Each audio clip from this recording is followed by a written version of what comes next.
میں ڈری سہمی ایک کونے میں بیٹھی تھی۔ میری ماں بار بار میرا سر سہلا رہی تھی اور کہہ رہی تھی، میری بچی، جو ہوا اسے بھول جا، اور پاپا بھی کھڑے سمجھا رہے تھے کہ بیٹا جو ہوا اسے بھول جا اور نئے سرے سے اپنی زندگی کی شروعات کر۔ پر میرے کانوں میں کسی کی بات سمجھ نہیں آ رہی تھی۔ میں تو اس کالی رات کو یاد کر کر کے سہمی جا رہی تھی۔ وہ میری زندگی کا سب سے ڈراونا منظر تھا جو میرے ذہن سے ہٹ ہی نہیں رہا تھا۔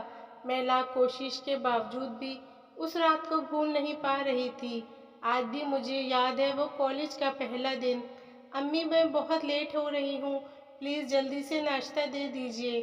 ہاں دیتی ہوں، اتنی بڑی ہو گئی ہے، ناشتہ اب بھی میں ہی دوں، کہہ کر امی کچن سے گرم گرم ناشتہ لے کر آئیں۔ ثنا، تم کب بڑی ہوگی، کالج جانے لگی، اب بھی اسکول کے بچے کی طرح ناشتہ مانگتی ہو؟ میں نے کہا، میری پیاری ماں، آپ کس لیے ہیں؟ یہ کہتی ہوئی میں کالج کے لیے نکل گئی۔ کالج میں انٹری ہوتے ہی میری خوشی کا ٹھکانہ نہیں تھا۔ اتنا بڑا کالج تھا۔ کالج دیکھتے ہی میں خوشی سے پھولے نہیں سما رہی تھی۔ میرا سپنا تھا کہ میں ایک بڑے کالج میں ایڈمیشن لوں، اور آج میرا یہ سپنا پورا ہو چکا تھا۔ دوپہر کے 12 بجے تھے اور میرا لیکچر شروع ہونے والا تھا۔ جیسے ہی میں لیکچر اٹینڈ کرنے کے لیے کلاس کی طرف بڑھی، اتنی دیر میں ہمارے سینئر کا گروپ میری طرف آیا اور مجھ سے کہنے لگے کہ بڑی پرنچو بن رہی ہو، لیکچر اٹینڈ کرنے سے پہلے ذرا ہمیں تھوڑا سا انٹرٹینمنٹ کروا دو۔ سینئر کے گروپ کو دیکھ کر میں گھبرا گئی۔ انہوں نے کہا، تھوڑا ٹھمکا لگا کر دکھاؤ۔ میں نے کہا، مجھے ڈانس نہیں آتا۔ وہ سب ہنسنے لگے۔ کہا، کوئی بات نہیں، ابھی نہیں ناچ رہی ہو، ابھی ہمارے سر آئیں گے تو فوراً ناچنے لگے گی۔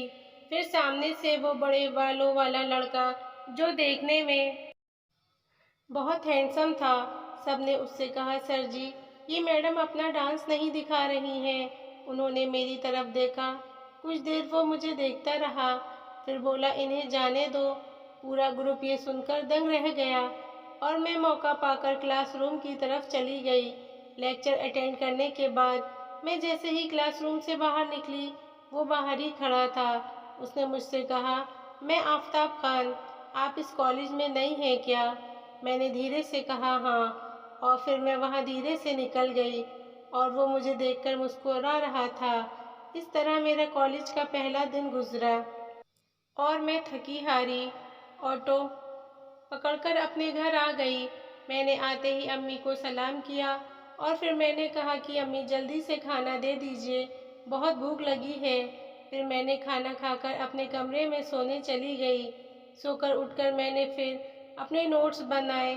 پھر دوسرے دن جب میں کالج گئی تو وہ سامنے گیٹ پر کھڑا تھا اور ایسا لگا جیسے وہ میرا انتظار کر رہا ہو۔ جیسے ہی میں آگے بڑھی، اس نے مجھے سلام کیا اور کہنے لگا، آپ کیسی ہیں؟ میں گھبرا گئی اور میں آگے بڑھ گئی اور اپنی کلاس میٹ روبینہ کے پاس جا کر کھڑی ہو گئی اور وہ مجھے وہیں دیکھ کر مسکرا رہا تھا۔ اور تبھی 12 بج گئے۔ میں اور روبینہ لیکچر اٹینڈ کرنے کے لیے چلے گئے۔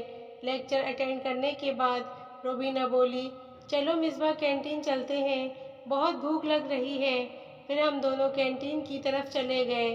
پھر جیسے ہی ہم چیئر پر بیٹھے، وہ سامنے والی چیئر پر آ کر بیٹھ گیا اور کہنے لگا، آج کا کھانا میری طرف سے۔ میں نے کہا، نہیں، میں اور روبینہ کھا لیں گے، آپ جائیں یہاں سے۔ پر وہ بہت ضدی تھا، بولا، نہیں، آج تو میری طرف سے کھانا ہوگا۔ پھر اس نے بہت سی چیزیں آرڈر کیں اور ہنس کر کہنے لگا کہ یہ سب کچھ فنش کرنا ہے، اور میں اس کی یہ سب حرکتیں دیکھتی رہ گئی۔ پھر کھانا کھانے کے بعد جب میں کینٹین سے باہر آئی، میں نے روبینہ سے پوچھا کہ کتنا فری ہو رہا ہے، یہ چاہتا کیا ہے؟ وہ بولی، کچھ نہیں، یہ موالی لڑکے لڑکیوں کو امپریس کرنے کے لیے ایسی حرکتیں کرتے ہیں۔ میں نے کہا، اچھا، تجھے بہت نالج ہے۔ وہ ہنسنے لگی۔ پھر ہم دونوں کالج گیٹ پر بائے کہہ کر اپنے اپنے گھر چل دیے، اور جیسے ہی میں گھر میں گھسی، امی بولی، آج کھانے کے لیے دھن نہیں مچا رہی ہو؟ میں نے کہا، امی، میں نے کینٹین میں کچھ کھا لیا تھا، پیٹ بھرا ہوا ہے۔ یہ کہہ کر میں کمرے کی طرف چلی گئی۔ میں جیسے ہی کمرے میں جا کر لیٹی، مجھے اس لڑکے کا دھیان آنے لگا جو مجھے دیکھ کر ہر سمے مسکراتا رہتا ہے۔ پھر مجھے لگا کہ میں اس کے بارے میں کیوں سوچ رہی ہوں۔ یہ کہہ کر میں سونے کے لیے لیٹ گئی۔ پھر امی نے آواز دی کہ اٹھ جاؤ، شام ہو گئی، اور میں ہڑبڑا کے اٹھ گئی۔ میں اٹھ کر بالکنی میں جا کر پڑھائی کر رہی تھی۔ میری اچانک گیٹ کی طرف نظر گئی۔ وہ بائک پر بیٹھا مجھے دیکھ کر مسکرا رہا تھا۔ میں گھبرا گئی اور اپنے کمرے میں واپس آ گئی، اور مجھے بہت غصہ آنے لگا کہ یہ تو گھر تک آ گیا، پاگل لڑکا۔ پھر اگلے دن جب میں کالج پہنچی تو وہ مجھے اپنی بڑی بڑی آنکھوں سے گھور رہا تھا، اور پھر میرے سامنے آ کر کہنے لگا، آپ مجھے بہت اچھی لگتی ہیں، میں آپ سے دوستی کرنا چاہتا ہوں۔ میں نے کہا، کیا بکواس کر رہے ہو؟ یہ کہہ کر میں جیسے ہی آگے بڑھی، اس نے میرا ہاتھ پکڑ لیا۔ میں نے بھی غصے میں سب کے سامنے ایک چاٹا اس کے منہ پر لگا دیا، اور میں آگے بڑھ گئی۔ وہ اپنی بڑی بڑی آنکھوں سے مجھے دور تک گھورتا رہا۔ میرا موڈ خراب ہو چکا تھا۔ میں روبینہ کو ڈھونڈ رہی تھی، یہ ابھی تک نہیں آئی۔ تبھی اچانک وہ سامنے سے آتی نظر آئی۔ میں جا کر اس کے گلے لگ کر رونے لگی۔ اس نے کہا، کیا ہوا، بتاؤ تو۔ تب میں نے اس کو پوری بات بتائی۔ بولی، بہت اچھا کیا، ایسے موالیوں کو تو ایسی ہی سزا ملنی چاہیے۔ پھر اگلے دن جیسے ہی کالج میں پہنچی، وہ سامنے سے آتا نظر آیا، پر اس کی آنکھیں نیچی تھیں اور وہ سائڈ سے نکل گیا۔ پھر ایسے کالج میں آج میرا 10واں دن تھا، اور وہ لڑکا میرے پاس آیا اور کہنے لگا، اس دن جو ہوا وہ غلط تھا، میں تم سے معافی مانگنا چاہ رہا تھا، پر ہمت ہی نہیں ہو پا رہی تھی، ہو سکے تو مجھے معاف کر دینا۔ وہ کان پکڑے میرے سامنے کھڑا تھا۔ میں نے کہا، ٹھیک ہے، معاف کیا، پر آئندہ سے ایسی گھٹیا حرکت مت کرنا۔ وہ بولا، ٹھیک ہے، پر ایک بات تو صاف ہے کہ اب بھی میں آپ سے دوستی کرنا چاہتا ہوں۔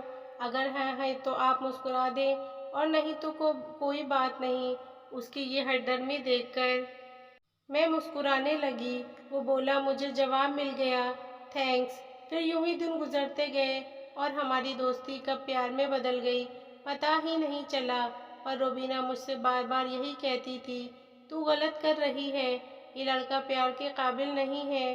پر میں ہنس کر ٹال جاتی، اور وہ کہتی تھی کہ آفتاب کو صرف میں جانتی ہوں، وہ بہت ہی اچھے انسان ہے۔ وہ کہتی ہے کہ تیری عقل پر پتھر پڑ گئے ہیں، ابھی تجھے کچھ سمجھ نہیں آ رہا، پر بعد میں بہت پچھتائے گی۔ پھر ایک دن ہمارے کالج کا ہسٹوریکل ٹور جا رہا تھا۔ سب جونیئر سینئر جا رہے تھے۔ میں بھی بہت خوش تھی کیونکہ آفتاب بھی جا رہے تھے۔ پھر اگلے دن کالج میں خوشی کا ماحول تھا۔ سب اسٹوڈنٹ اپنے اپنے سامان کے ساتھ بس میں چڑھ رہے تھے۔ آفتاب نے میرا سامان خود رکھوایا، اور ہم دونوں ایک سیٹ پر بیٹھ گئے۔ پھر سب راستے میں بہت انجوائے کیا۔ پھر ہم جیسے ہی وہاں پہنچے، وہاں پرانے کھنڈر اور پہاڑیاں دیکھ کر سب کہنے لگے، یہ کیسی ڈراؤنی جگہ ہے۔ تب ہمارے پروفیسر بولے، یہ ایتہاسک جگہیں ہیں۔ پھر ہم سب بس سے اتر گئے اور فوٹو لینے لگے، اور ہمارے پروفیسر ہمیں جانکاری دے رہے تھے کہ یہ کون کون سی جگہیں ہیں۔ پھر ہم سب اپنے اپنے گروپ بنا کر ٹہلنے لگے، اور شام ہونے لگی۔ ہمارے سر نے کہا کہ بوائز اور گرلز اپنے اپنے ٹینٹ بنائیں، رات کو کھلے میں تھوڑی سوئیں گے۔ سب نے اپنے اپنے ٹینٹ بنائے، اور رات ہونے پر سب اپنے اپنے ٹینٹ میں سو گئے۔ اور صبح 5 بجے پروفیسر نے آواز دی کہ سب اسٹوڈنٹ اپنے اپنے ٹینٹ میں نکل آئیں۔ انہوں نے کہا کہ یہاں صبح کے نظارے دیکھنے لائق ہیں، اور تم سب سو رہے تھے۔ پھر سب اسٹوڈنٹ گھومنے نکل گئے اور فوٹو کلک کرنے لگے۔ آفتاب میرا ہاتھ پکڑ کر دور لے گیا اور کہنے لگا، ہمیں انجوائے کرنے کا اچھا موقع ملا ہے، اور تم اسے ایسے ہی گنوا رہی ہو۔ اور وہ مجھے ٹینٹ سے کافی دور جنگل میں لے گیا۔ میں نے کہا، آفتاب، یہ مجھے کہاں لے آئے؟ دوپہر ہونے والی ہے، اور سر کہہ رہے تھے کہ 2 بجے ہمیں نکلنا ہے۔ وہ بولا، جلدی کس بات کی ہے، چلی جانا۔ یہ کہتے ہوئے وہ میرا ہاتھ پکڑ کر ایک کھنڈر میں لے گیا اور بولا، تمہارے لیے ایک سرپرائز پلان کیا ہے۔ میں نے خوشی سے کہا کیا؟ بولا جلدی کس بات کی ہے؟ تھوڑا صبر کرو، تم ہر بات کی جلدی کرتی ہو، جیسے کہ تم نے مجھ سے پیار کرنے میں کی۔ میں نے کہا کیسی باتیں کر رہے ہو، جلدی بتاؤ۔ میرا اتنا کہتے ہی اس کی آنکھیں غصے سے لال ہو گئیں۔ بولا بتاتا ہوں۔ اس نے غصے سے میرے گلے میں پڑا دوپٹہ ہٹایا۔ میں نے کہا یہ تم کیا ہو گیا ہے؟ بولا ابھی بتاتا ہوں، اور وہ میرے ساتھ زبردستی کرنے لگا۔ میں نے کہا آفتاب تم پاگل ہو گئے ہو، یہ کیا بدتمیزی ہے؟ بدتمیزی؟ ابھی بتاتا ہوں تمہیں۔ پورے کالج کے سامنے آفتاب خان پر ہاتھ اٹھایا۔ یاد ہے یا بھول گئی؟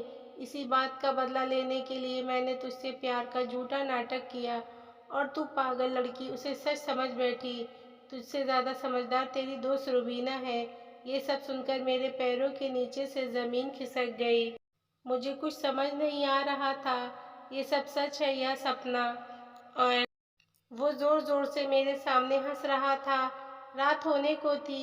میں نے بہت گڑ گڑایا، پر اس نے میری ایک نہیں سنی، اور وہ میری عزت کو تار تار کر کے وہاں سے چلا گیا۔ میں بے ہوش تھی۔ جب ہوش آیا تو میں چیخ چیخ کے رو رہی تھی، پر میری آواز سننے والا کوئی نہیں تھا۔ میں نے جیسے تیسے خود کو سنبھالا اور جنگل پار کر کے روڈ پر پہنچی۔ تبھی سامنے سے ایک گاڑی آتی دکھائی دی۔ میں نے انہیں ہاتھ دیکھ کر روکا۔ وہ رک گئی۔ ایک بھلی فیملی تھی۔ انہوں نے کہا کہاں جانا ہے؟ میں نے کہا کہ آپ مجھے بس اسٹاپ تک چھوڑ دیں۔ انہوں نے کہا ٹھیک ہے، اور انہوں نے مجھ سے کوئی سوال نہیں کیا، اور میں نے بس اسٹاپ پر اتر کر انہیں شکریہ کہہ کر میں بس میں بیٹھ گئی، اور پھر بس سے اتر کر آٹو میں بیٹھ کر گھر پہنچ گئی۔ میں نے جیسے ہی گھر کا دروازہ کھٹکھٹایا، ماں نے گھبرا کر دروازہ کھولا اور مجھے گلے سے لگا لیا۔ کہا میری بچی کہاں تھی؟ میں کالج گئی تھی، وہاں پتہ چلا کہ سب آ چکے ہیں۔ میں نے سر سے بات کری، پولیس میں کمپلین بھی کر دی۔ اللہ کا شکر ہے کہ تم لوٹ آئیں، پر میری کانوں میں کچھ سنائی نہیں دے رہا تھا۔ میں سیدھے اپنے کمرے میں جا کر ایک کونے میں بیٹھ کر رونے لگی۔ ماں نے گھبرا کر پوچھا کہ کیا ہوا میری بیٹی کو؟ میں نے انہیں ساری بات بتا دی۔ وہ سکتے میں آ گئیں اور مجھے چپٹا کر بہت روئیں۔ پھر پاپا بھی آ گئے۔ ساری بات پتہ چلنے پر پاپا بہت آگ ببولا ہوئے اور کمپلین کرنے کے لیے پولیس اسٹیشن چلے گئے، اور پولیس اسٹیشن میں پاپا نے کمپلین لکھوا دی۔ پر آج 10 دن ہو گئے، پولیس نے کوئی ایکشن نہیں لے رہی تھی۔ پاپا روز پولیس کے اسٹیشن کے چکر کاٹ رہے تھے، پر کوئی فائدہ نہیں۔ ایک دن تھانے دار نے کہا بابو جی کیا چکر میں پڑے ہو، اپنا سمے اور پیسہ برباد کر رہے ہو، کوئی فائدہ نہیں، اس لڑکے کی پہنچ بہت دور ہے، اور تم ٹھہرے ایک معمولی آدمی، کچھ نہیں ہو سکتا۔ میں نے غصے میں کہا کہ کورٹ تک جاؤں گا اور اپنی بیٹی کو انصاف دلاؤں گا، کہہ کر میں پولیس اسٹیشن کے باہر نکل آیا اور گھر آ گیا۔ گھر آ کر مصباح نے ماں سے پوچھا۔ ماں نے کہا کہ کچھ نہیں ہوا، کچھ ہو بھی نہیں سکتا، اس کی پہنچ بہت ہے، میں خود کو بیچ کر بھی یہ کیس نہیں لڑ سکتا۔ تم اس کی ماں ہو، اس کو سمجھاؤ کہ جو کچھ ہوا اسے بھول جائے اور اپنے آگے کی زندگی جینے کے لیے خود کو سنبھالے۔ ہم کب تک بیٹھے رہیں گے؟ لیکن اندر ہی اندر پاپا بدلے کی آگ میں جل رہے تھے۔ انہوں نے پولیس اسٹیشن کے سامنے آتم داہ کرنے کی کوشش کی۔ فوراً ہی وہاں میڈیا، اخبار سب آ گیا۔ فوراً ہی آفتاب کو گرفتار کر اس کے خلاف کیس ہوا، اور اس کو 7 سال کی سزا ہوئی، اور وہ جیل میں سڑ رہا ہے۔ میں آج ہر لڑکی سے یہی کہنا چاہتی کہ کسی کی باتوں میں نہ آ کر اپنے کیریئر، فیوچر پر دھیان دے، ماں باپ کی عزت کو بچائے۔ 20 دن کا پیار 20 سال کے پیار سے زیادہ اچھا نہیں ہو سکتا۔